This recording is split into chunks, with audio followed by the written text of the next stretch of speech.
What's up guys, my name is Lauren and welcome back to my channel. Today I'm sharing with you my family's real budget for January 2024. We are in 2024, we've got lots of exciting updates. Let's get into it.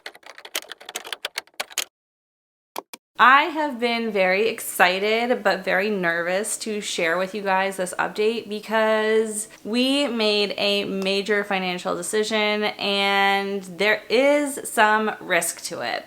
I'm not gonna lie, there is. My husband and I sat down and thought long and hard about this decision. This was not like a quick decision. This was not something that we jumped into, and we just really felt like this was the best move for our family. So in just a second, I'm gonna show you guys our real numbers for our January budget. If you like the spreadsheet I'm using, you can get it for yourself. It'll be linked in the video description. But before I do, let me share with you something that's going on. Okay, so we sold our home in May of 2023. We knew we wanted to buy a new place, but we weren't in a place emotionally or like financially to just go ahead and buy one. First of all, we didn't know exactly where we wanted to be. And second of all, the housing market is so insane where we live. So buying and selling at the same time was just like out of the question for us. So we decided to move to an apartment. We've been renting for the past 8 months, and that whole time we have been looking for a home. So if you haven't guessed already, we did buy a house and I am so excited. By the time this video goes live, we've actually already closed on the house and probably haven't moved yet. But yeah, what does this mean for our budget is the question that you may be wondering. So first of all, we are back in debt, not just for our mortgage, but we are bringing back my husband's student loan. So if you're new around here and you haven't been watching the last year, we sold our condo back in May. We called ourselves debt-free because we had put aside enough money from the sale of the home to pay off our last debt, which we've been paying off debt for 4 years now. We started in January of 2020 with our debt-free journey, and we had one debt left, and it had a balance of around $70,000. Now it's at like $67,000. And we were calling ourselves debt-free because we put $70,000 in a savings account with an interest rate that was higher than our debt was. So we were making some money on the savings, and we put the rest of the sale proceeds from our home, because there was more than $70,000, aside for a future down payment and emergency fund and whatever that money was going to be used for. We weren't sure how renting was going to go. We weren't sure if we would love it or we wouldn't love it, and it turns out we did not love it at all. We have 2 small kids. There have been a number of issues at this apartment, and just apartment living with 2 small kids is tough, going from what we had before, all the space we had before, into this much space. And we finally came to a decision of where we wanted to be for the foreseeable future. So we knew where we wanted to buy and where we could see ourselves being happy. So we looked at a total of 5 houses. Now this was over the course of a year, because we started looking before we even sold our condo. So we looked at houses for a year. During that year, this is how few houses are on the market. We saw 5 that we liked, and we put offers on 2 of them. And the second one that we put the offer in was the one that we got. We did go in really aggressive with our offer, but also not above a price that we knew we could feel comfortable with in our budget. And the other piece of it that's really important, and then I promise I'll get to the budget, is that we could not afford to buy a house without using the money we had set aside for student loans. Not all of it, but a good chunk of it towards our down payment. It just wasn't gonna happen. And so we sat down and thought about it, and we're like, how important to us is it that this student loan is completely paid off before we buy a house, versus being able to get in our house and continue to work on paying off this last debt.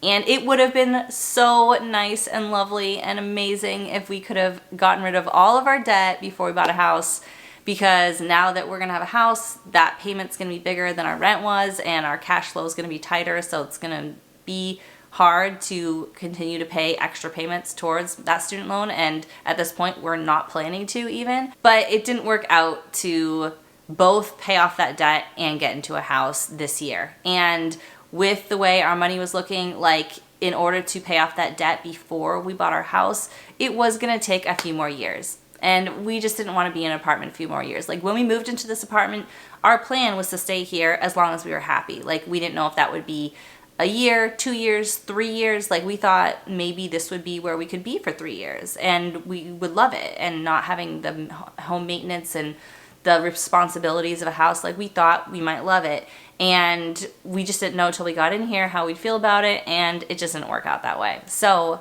we decided to use a good portion of that money towards our down payment. It's already been done. The payment's out. The wire's done. There's no getting that money back, and I couldn't feel better about it. Like, when we started paying off debt, as I shared in my last video where I did like a recap of 4 years of debt payoff, we had credit card debt, we had a car loan, we had a home equity line of credit, we had 6-figure student loans. Like, we were a mess. We couldn't stay on budget. We couldn't walk into a Target without spending $200. My husband got Starbucks every single day. Like, we were different people. That where we are now, investing consistently every month, staying on budget, having one student loan at less than 3% is not the same thing as having like 8 debts, $30,000 of credit card debt, not being able to stick to a budget, and accumulating more debt every single month. So I feel really good about it. I hope you guys do too. It was a very hard pill to swallow to get the interest rate we're getting on our home, but hopefully we'll be able to refinance. But we did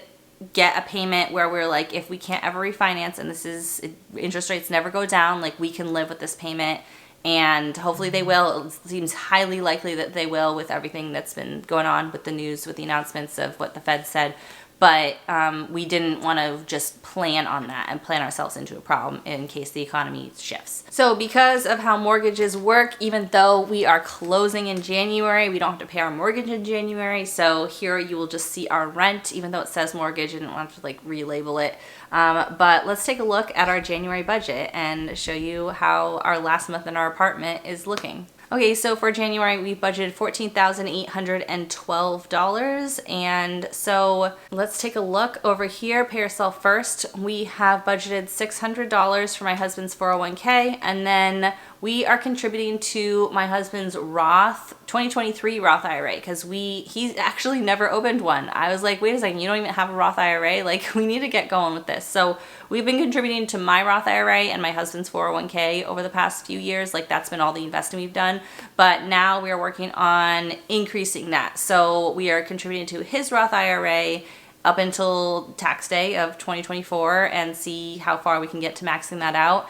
And then we'll go back to contributing to my Roth IRA and his 401k. So $1,508 is budgeted for January for his Roth IRA. The limit for 2023 is $6,500, and that goes up to $7,000 for 2024. So I don't know if we'll be able to get there. Probably not. But all right, debt.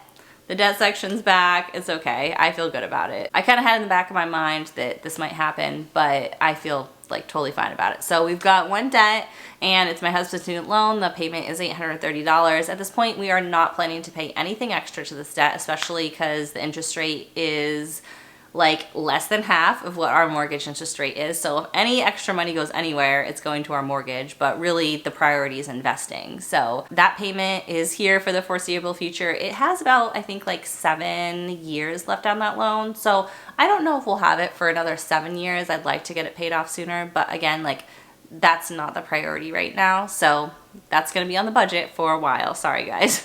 All right, so that's it for the debt section. And then for expenses, we've got taxes. So our taxes are going up in the sense that we withheld too much at the beginning of 2023. So then we lowered our withholdings towards the end of 2023. And now I'm putting them back up until we talk to our accountant at tax time to see like where we need to be at for 2024. So they're a little higher, but we've planned for that. By the way, this is our gross income. So this is why taxes and health insurance and other like paycheck deductions are on our budget. You don't have to budget with gross income. You can use net. I just like to use gross so it shows all of our investing when we have our percentages for the year at the end of the year. Okay, health insurance and FSA is $654. Our mortgage, which is actually our last month of rent, it's a partial month. We did have to pay a penalty for terminating our lease early, but that's on like a separate moving expenses spreadsheet that I'm not flowing through our monthly budget.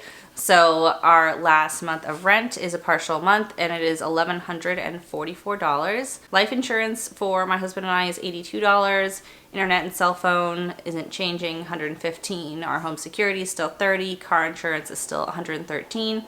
and then Spotify at 11. So I'm changing how we're doing our groceries and takeout and household items for 2024. First of all, I'm doing food, so groceries and takeout as one category. That is going to be $300 a week, and so we do groceries once a week. And so some months have 5 weeks that I do groceries because I do groceries the same day every week, and some months have 4. So January is a 5-week month for groceries, so that's why it's $1,500. And then I have a separate line item for household goods, and that is like toilet paper, laundry detergent, trash bags, all that type of stuff. And that's been working out better. We were going over on groceries every month and didn't really have budget for takeout, and it just wasn't working. So I separated that out, and now I feel like I have like enough room in the budget to not go over. Gas, we're keeping it at $2.50. Gas prices have dropped a lot. They're like almost under $3 here, which is great. We were just in California and it was like $4.89 a gallon to fill up, and I feel sorry for my California friends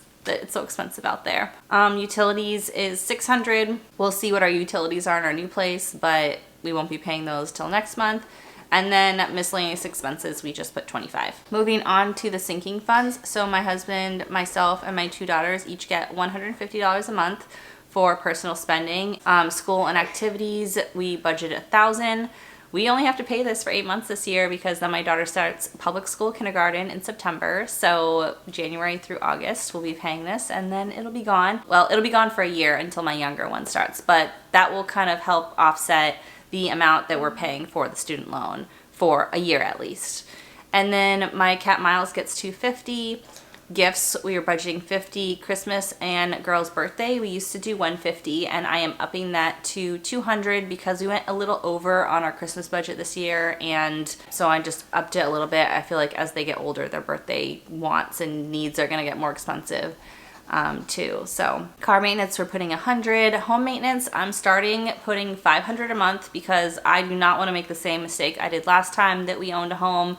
It was a condo, it was almost brand new, and we still had to put a ton of money into maintaining it. So $500 a month, I'm gonna try every single month. So we're putting $6,000 a year aside, and that way hopefully we can cash flow all the expenses we have related to the house. All right, home decor, I'm budgeting $100. I want to have a budget for home decor since we're moving into a new house that we're hopefully gonna be in for a long time, and I am taking some money like out of the sale of our home to put towards some like pieces of furniture that we need, because some of the furniture we have currently does not fit our new space, so we have to buy some new pieces, and that's not coming out of here. But I do want to consistently budget for some home decor so we can do some fun things in our new house. And I have been like binging DIY house content, like binging the past month since I've known we were buying this house, because there's some updates I want to make, and I'd love to be able to do as much of the work as possible ourselves to the extent like we can figure it out, so we can save some money but still make some updates to make our home feel like ours. Because we never did that with our condo. Like there were tons of changes I would have wanted to make, but I knew we weren't staying there longer than like max 7 years, and so I'm like, I just don't want to invest the money into this place that I know we're going to be leaving. And then medical, we're budgeting $200 this month for vacation. I do want to save for vacation consistently. That's a goal of mine for 2024, and I got to make a video talking about all our 2024 financial goals. That'll happen sometime soon. But budgeting for vacation every month is something I really want to try to prioritize. So we budgeted $200 for vacation in January, and then nothing for emergency fund. Basically, we have $10,000 in emergency fund in our checking account that we just keep there all the time, and then we have additional emergency fund from the sale of our prior home that we didn't use all of the money from the sale of our home to go towards our future down payment. We saved a chunk of it that is additional emergency fund. So we do have more than $10,000 in our emergency fund. We didn't leave ourselves with like nothing to have as a buffer as we take on this new big expense in our budget. So that is our budget for January 2024. I hope you guys enjoyed it. I hope you guys are excited about this news. Obviously, I'll be sharing a lot more as time goes on about what our new house is costing us. You'll see the new mortgage payment in our February budget. But yeah, that's the video I'm more nervous about sharing with you guys. But we'll get there when we get there. You'll have to wait till next month to find out how much our new mortgage is. So come back for that video. I hope you guys are having a great start to your new year, a great January. I think 2024 is going to be a great year for our family, and I hope it is for yours as well. Thanks so much for watching, and I'll see you in the next one. Bye.